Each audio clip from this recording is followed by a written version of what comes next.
بسم اللہ الرحمن الرحیم۔ ایک ولی اللہ کی مقبولیت کا واقعہ بیان کیا جاتا ہے کہ بصرہ کے ایک سردار ہمیشہ اداس اور غمگین رہتا تھا کہ کسی نے اس سے دریافت کیا کہ آخر اس پریشانی کا سبب کیا ہے۔ اس پر سردار نے جواب دیا کہ بات کہنے کی نہیں پر کہی جاتی ہے کہ مجھ سے ایک ولی اللہ کی خدمت میں کچھ بے ادبی ہو گئی تھی، اس لیے ڈرتا ہوں کہ قیامت کو اس کے مفاخذے میں گرفتار نہ ہو جاؤں۔ واقعہ یہ پیش آیا کہ میں ایک مرتبہ زیارت بیت اللہ کو چلا اور سب دوست عزیز و احباب رخصت کرنے آئے۔ حسب دستور کچھ دور چل کر میں نے سب کو لوٹا دیا، مگر ایک شخص زائد جو میرے خاص میں سے تھا وہ واپس نہ ہوا اور اس نے میرا پیچھا نہ چھوڑا۔ مجبور آ کر میں نے اس کو جھڑک دیا اور بیت اللہ کو جانا بھی کوئی آسان سمجھا ہے جو میرے پیچھے پیچھے چلے آ رہے، میرے پیچھے پیچھے نہ ہو، میرے ساتھ نہ چلو اور جس راستے سے تیرا جی چاہے چلا جا۔ کہنے لگا، اے آقا، کیا خدا اس پر قادر نہیں کہ تم کو زائد راہ جلد پہنچا دے اور مجھ کو بے یار و مددگار چھوڑ دے؟ یہ کہہ کر اس نے اپنی راہ لی اور میں اپنے راستے سے چلتا بنا۔ راستے پر کہیں وہ مجھ کو نظر نہ آیا، واللہ عالم کہاں پوشیدہ ہو گیا۔ جب خدا کے فضل سے مناسب حجت سے فارغ ہو کر میں مدینہ طیبہ کو چلا تو کیا دیکھتا ہوں کہ زید آ گیا اور سلام کہہ کر میرے پاس بیٹھ گیا۔ میں نے حیرت سے پوچھا کہ حج کر آیا؟ کہا ہاں۔ پھر میں نے طنز کہا، حج کی سند بھی ملی؟ تو کہنے لگا، کیسی سند؟ وہ کس کام آتی ہے؟ میں نے کہا، حج کرنے والے کو بیت اللہ میں غیب سے چھٹی آتی ہے جس میں لکھا ہوتا ہے فلاں بن فلاں حج کو آیا تھا، اس کا حج قبول ہو گیا ہے۔ پھر اس نے سند کے ذریعے قبر اور حشر کے عذاب سے نجات ہوتی ہے۔ یہ سن کر زید روتا چلاتا بیت اللہ کو واپس چلا گیا۔ جب میں حضور اقدس صلی اللہ علیہ وسلم کی زیارت سے فارغ ہو کر لوٹا تو کیا دیکھتا ہوں کہ زید پھر آ گیا اور پھر سلام کہنے کے بعد ایک چھٹی اس نے میرے سامنے رکھ دی جو ایک نہایت عمدہ ریشمی کپڑے میں لپیٹی ہوئی تھی، جس میں زید کے بارے میں عذاب قبر اور حشر سے نجات کے لیے لکھا ہوا تھا۔ یہ دیکھ کر میرے ہوش اڑ گئے۔ پھر ذرا سکون ہونے پر میں نے معلوم کیا کہ زید بتا تو اس حقیقت کے کیا ہے، آخر یہ معاملہ تیرے ساتھ کیسے پیش آیا؟ تب اس نے بتایا کہ سنو بھائی، جب میں بیت اللہ پہنچا تو کعبہ حاجیوں سے بالکل خالی تھا۔ اس وقت میں نے گڑا کر زور و قطار سے رونا شروع کر دیا۔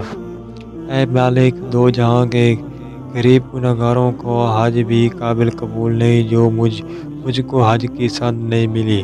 کیا غریبوں کا کعبہ اور ہے جو وہاں سے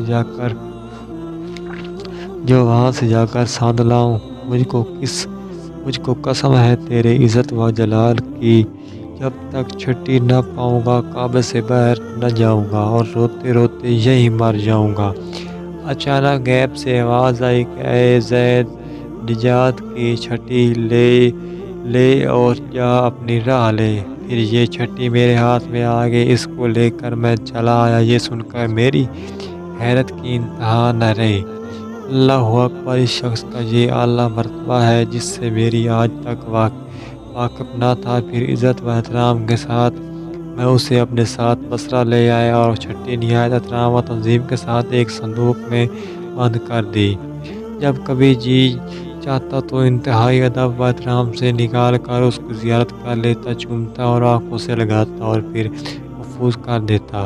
اتفاقاً میں کئی سفر میں تھا کہ میرے پیچھے زید کا وصال ہو گیا۔ جب وہ واپس آیا تو اس خبر سے میرے زنج و کل کی انتہا نہ رہی۔ افسوس میں ایسے ولی کی تدفین میں شامل نہ ہو سکا۔ پھر اچانک مجھ سے وہ چھٹی یاد آئی جو میرے صندوق میں محفوظ تھی۔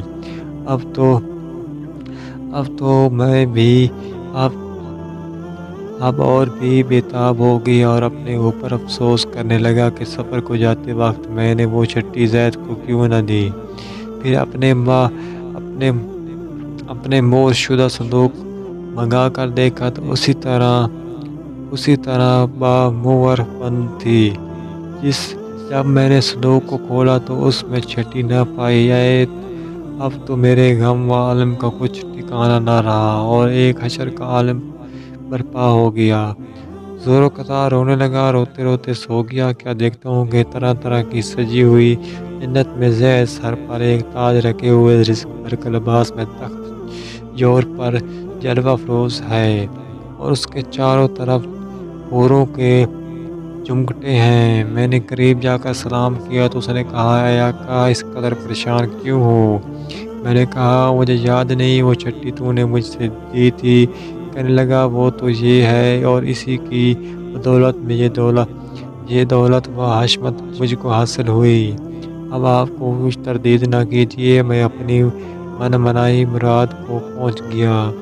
حوالہ حقائق الصالحین۔